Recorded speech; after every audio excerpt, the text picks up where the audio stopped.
You are now watching the second part of the Equius video thing that I'm doing. If you've watched the first one, congrats. If not, go watch that. But now onward to the good stuff. So we're on the right path, obviously. How exactly do you got this? Cool powers? So we're both freaks, huh? So so we're both freaks, huh? You know what? He might respect the power move of saying we're both freaks. He might respect it. But I don't want to be rude. But sometimes you just gotta be a rude asshole when it comes to alternating trolls. So you like jazz? Because I just go for it. Sometimes leaping into what could potentially be a super sensitive topic for someone ends up being the key ingredient to friendship pie. That's what I'm saying, bro. You can see it now. Equius crying. Thankfully you're here to talk about whatever this unspeakable commonality you share is. You're wiping his tears with his already pretty soaked towel. You shake yourself out of your daydream and drop this sweet loaded question right on his lap. Holy shit, you can't wait till this works.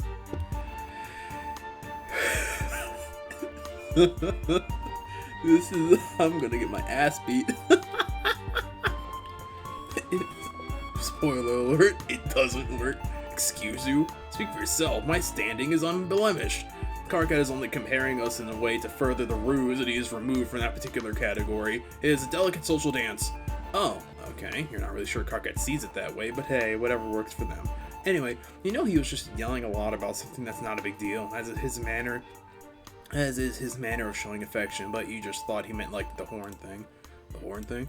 Oh, shit, you're sorry. You don't know what things are and aren't callable around here, you know? It's almost like it's all entirely arbitrary and at the whims of whoever's in charge or something. You like the look, personally, but you haven't made friends with someone with a broken one before, so you're not sure how common it is. It is relatively uncommon. They are exceptionally sturdy, so it takes something very strong to break them. He looks like he might just be about to tell you the story, but somehow you keep not learning a lesson where you should just chill and experience something, instead of leap to try to figure out it before it happens. So, fueled by enthusiasm, or a newest spur of the moment decision, you stop listening to his lecture on troll biology and focus instead on zapping to the moment his horn broke. Troll biology is probably super uninteresting anyway, and he'll come right back here after you'll be able to contribute more to the conversation. BRB. You pop into familiar nothingness, but instead of appearing at a point in Equius' past, you feel yourself split. It's like looking at a magic eye puzzle, but with your whole body. You try to concentrate, to align the segments into a whole, but it's too late.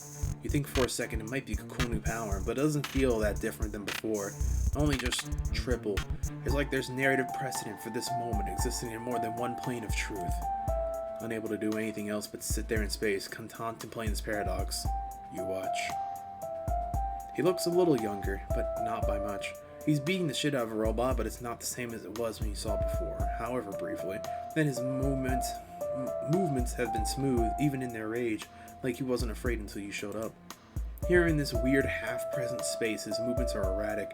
He swings wildly, unthinkingly, like there is nothing left inside him but one last flicker of fury. His teeth are gritted against tears, and he looks so tired. You want to pull him back, to make him rest. You see him reach the same conclusion, but not at all how you meant it. He just stops. The robot does not. You feel him close his eyes. At the same moment, you see another snapshot of time, much further back. There's a little grub wobbling its way up this little baby Equius. Oh, he's so cute. Oh my goodness, he's so... Sorry. There's a little grub wobbling its way up a stalagmite in a cave. It's definitely a precarious place, but it still somehow feels safe to you for some reason. Safe, but also like super violent. Who knows? There's a lot of it going on right now. He crawls up to the top and roars a baby-clicking roar, eyeing a taller cave precipice. You see his little behind wiggles as he moves to jump. On top of that, there's another Equius looking about the same as he does now, just plus one horn, out for a stroll in the moonlight. This one is about to cross the street when a majestic herd of hoofbeats crest a faraway hill. He stops, transfixed, as the animals gallop across the plain. He does not hear the approaching scuttle buggy. Oh shit! Oh shit! Equius! You watch all this from your floating void standpoint, unable to stop it. The arc of their falls align in cosmic synchrony. hair fanned out like a banner of defeat. The echo of the crack the horn makes the shatter reverberates your teeth. So what is this essentially saying? There are multiple ways that he could have broken it. He could have broken it when he was a little grub, which means it would make sense. Because, you know, things that are young are not as developed, so the horns could have been more malleable or breakable when they were younger. It could have been when he was fucking fist fighting the shit out of some dumbass robot and then he got cold clocked because he got tired. Or he got distracted by a bunch of fucking hoof beasts and then got ran over by a fucking car. Who knows? Things they all shatter, reverberate in your teeth. You yell as all three Equii hit their respective grounds. You can't help it. You've started to care about this guy a little bit. As the sound leaves you, all three of them turn their injured heads to look at you in unison and you freeze. Shit, that's probably not supposed to happen, right? You were just watching, not changing anything. You barely know what you're doing, though, so you can never be too sure. You zap immediately back to the present, winded and dizzy. You feel deeply, suddenly corporeal, like you do when you step off a boat onto the shore, but with each atom of your body separately and all at once. Equius is standing exactly where he was when you left. Totally unchanged, still yammering about anatomy. Whew, good to know nothing got fucked up in the future after you. Wait, you were there. He pauses, shaking his head to clear it, and his memories realign. This is not good. This is the bad ending, isn't it? Whoops. Memories realign. I don't know how I didn't remember. I accepted your offer of friendship, and you repay me with this tomfoolery? You knew how it happened all this time, and yet you played ignorant, jockeying for a position as someone in my trust, only to play me for a fool. No, see, you didn't before. It wasn't until after you went back that this became the way things went. See, the way time travel works is, do not explain time travel to me. What do you take me for? You're still reeling a bit from seeing him so vulnerable, by varying definitions of vulnerable, you guess, but still. You know you got this information from an unfair source, but now that you have it, you don't feel right just leaving. There's more to Equius than you'd originally thought, and you can feel the chance to learn more about him slipping away. I don't know what it is you want from me, but you will not receive it. Whatever connection you feel to him at this moment is clearly does not return it. And, shit. He's starting to get pissed. So begins to beat his temple. Your brain, scrambling to grasp a hold of any thought that isn't your abject friendship failure, latches onto the realization that sweat and all, his hair still looks really good. Would now be a good time to ask about what products I don't think this alliance is going to work out. You will leave. I must get back to my business. Your heart sinks as he turns his back to you, presses a button on the back of the robot's neck and rolls his shoulders. Goodbye. Ah, damn. Sure. I mean, yeah. Yeah, I figured. That was not the greatest idea, and I knew it from the start. It's like, this is not going to go well. And just like most times, fuck. Anyway, this... I don't know. Am I going to cut this down to multiple parts? Again? Like with fucking Vriska? I don't think I have it in me if this is going to go on for longer than like an hour. I hope it doesn't. I dearly hope it doesn't. And if it does, then this little segment that right here after I got an L would be a great place to cut it. Editing me. Haha. No. Anyways, next up is more of this bullshit. How about we show off our time powers? Ooh. Great, you can do that. Making friendship happen is like one skill you actually have. From what you recall, you have a 100% success rate at it too, so this budding rapport is safe in your hands. Excellent. Ooh, you really weren't sure he'd be down for this. It seemed really like he might be coming to kill you when you heard him stomping towards the door earlier. Kill you? I would never. He cuts himself off though he didn't intend to admit he didn't have it in him to murder you, and clears his throat. At first I thought you might be Arthur, my Lucius. It's ridiculous, looking back, though you do share a sort of globular, painted resemblance. So wait. Oh, wait a minute. I don't know how I didn't come to this realization sooner. Is he just like a kind of a big softie? Wait a minute. Oh, no, Equius, it's fucking adorable. That's so cute. Like, I'm just trying to look cool, you know, just because it's my cast, the whole thing with my cast and whatnot. We're all muscle dumbasses, usually. And, you know, you gotta look cool and be ruthless. Really, just a big softie. How come How come? How did you come to entangle yourself in my brawl, only to immediately escape? Are you abnormally fast? I admit that particular method of being strong had not occurred to me, but I am intrigued. I too like to test the limits of my physical capability. Oh no, you can just zap places. It's a kind of strength, maybe. If you want to define a superpower like that way, you stroll off a bit, since, you know, Equius likes demonstrations. You tell him all about how you like to do is think of the place or person you want to visit and... yeah, that. Pop. You bop in time... This is the third time I've fucking stuttered. You bop to the top of a pile of robot parts and back in front of him on the floor. Wait, did he? Except anywhere. Wait, was he like actually there? I wasn't paying attention. Wait, go back. No, he wasn't there. He just... okay. I see. That is exceptional.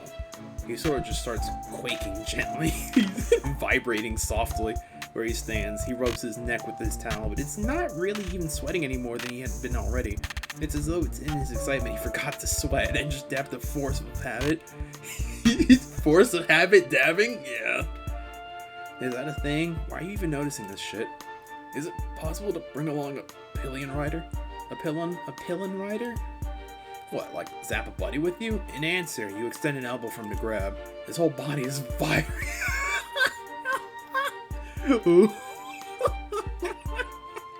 I don't know what it is about slightly vibrating Equius that's so fucking funny to me. But it's just... He just stops just before he touches you. Like you might shock him. It's okay, it won't hurt, as you say. His fingers twitch just above your elbow, and his mouth purses in distrust. You're not sure exactly what he's worried about, since you're extremely undangerous, but you let him have a moment to work through whatever he's nervous about. Yeah, breathe. He takes a steadying breath. It's a little unsettling to see his face relax, even briefly, into soft, calm lines, flipped, palmed up. His hand slowly cradles your forearm to below. He nods, a sharp, determined movement, and starts telling you what to do again. You will take me with you. Her name is Nepeta.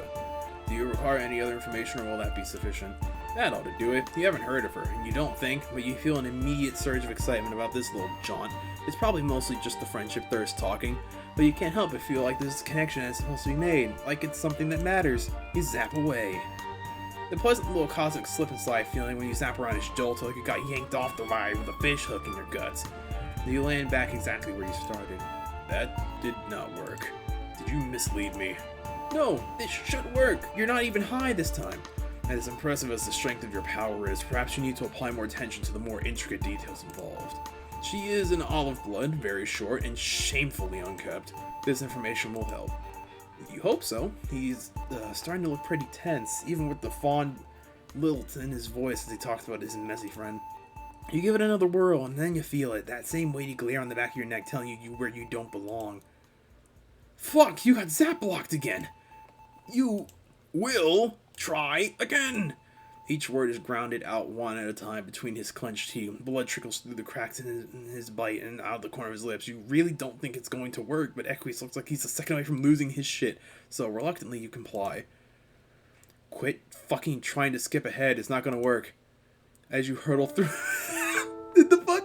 I hate this motherfucker. I got jump scared by him the last time. I hate this. I hate that fucking liminal space bullshit. God fucking damn it. That scares... It doesn't scare me. It unnerves me. Fuck, bro. Ugh. I just, like, stop fucking with shit. It's not gonna work. So... okay. As you hurtle through space-time towards Equius' floor, you start to wonder if this is just going to be what happens now when you try to make friends. You accept this truth into your heart as your face accepts the impending wood planks.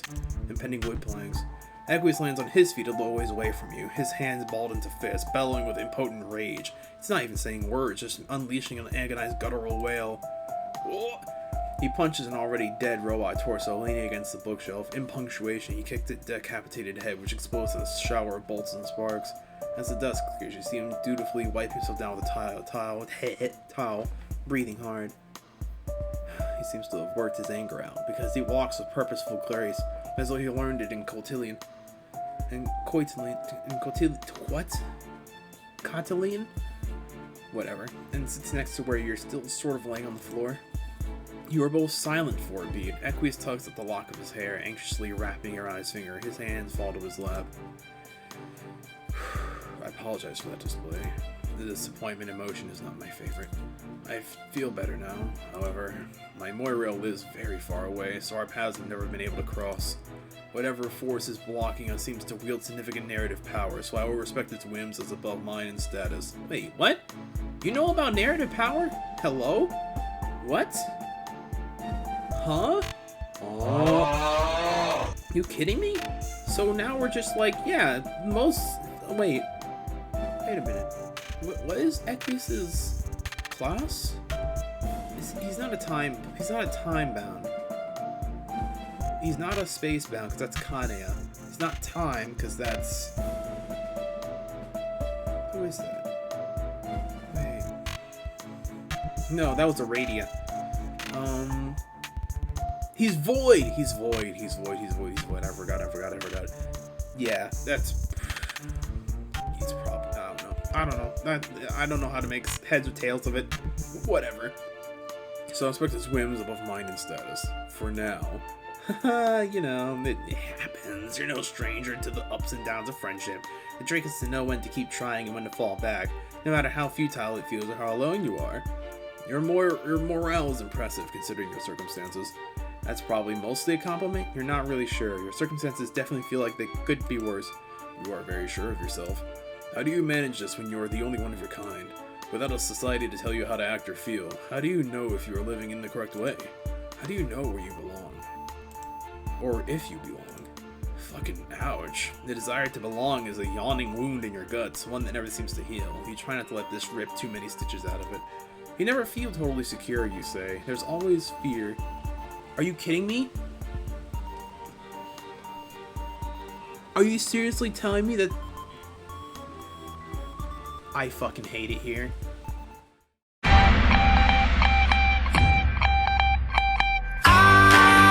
Alright, we're gonna have to wrap this up. Goddamn. There's always fear, always doubt, always pain, but you find people in unlikely places. Make community when and where you can. Shit. You have belongings at, what, like 8 people's houses? Oh no, there's thunder.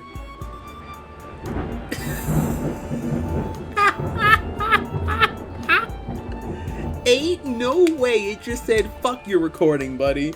God damn it, bro. Ain't no way. I'm still pulling this out. This is funny. This is kind of funny, and I'm gonna put this into 2 parts as well. It's going relatively long.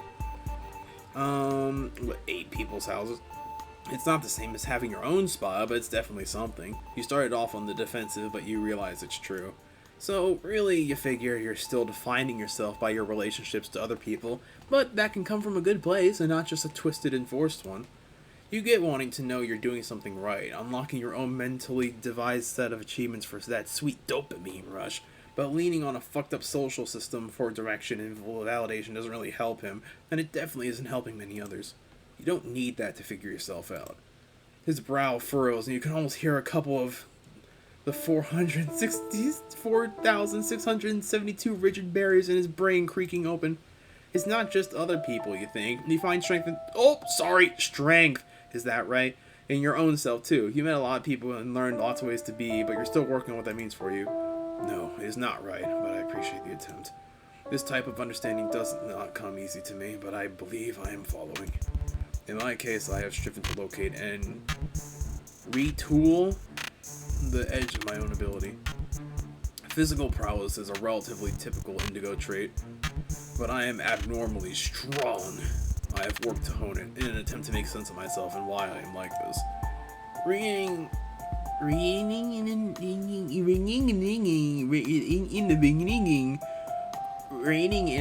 aberrant trait is defining and trying myself by it. He gestures to the god-awful robot mess, then flexes his hand. The blood has coagulated since you two started talking. He stares at it. This way of thinking may not always be a good thing, however. Certain habits are difficult to break. Though there are loopholes in every rule, I often lose track of which regulations I actually enjoy following and which I just do not know how to disregard. At least with this hobby, all the stakes are under my control, with no chance of others getting hurt. Unless they haphazardly sat in between your fight looking for friendship, that is. Aww. His smile is as broken and rigid as it was the first time, but it feels different, backed by the rough warmth of his laugh. Yes, do not do that again.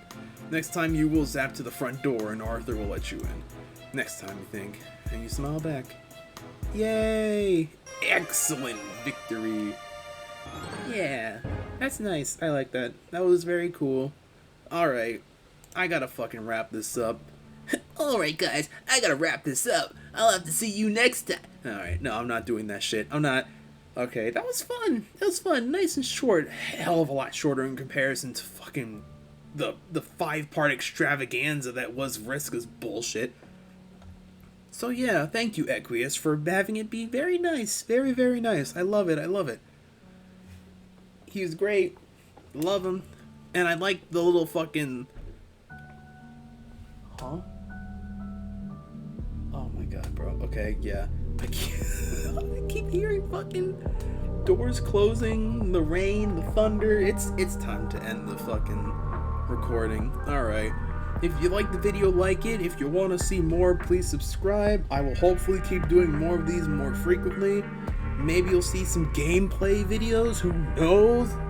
Anything's possible. But I will see you all next time.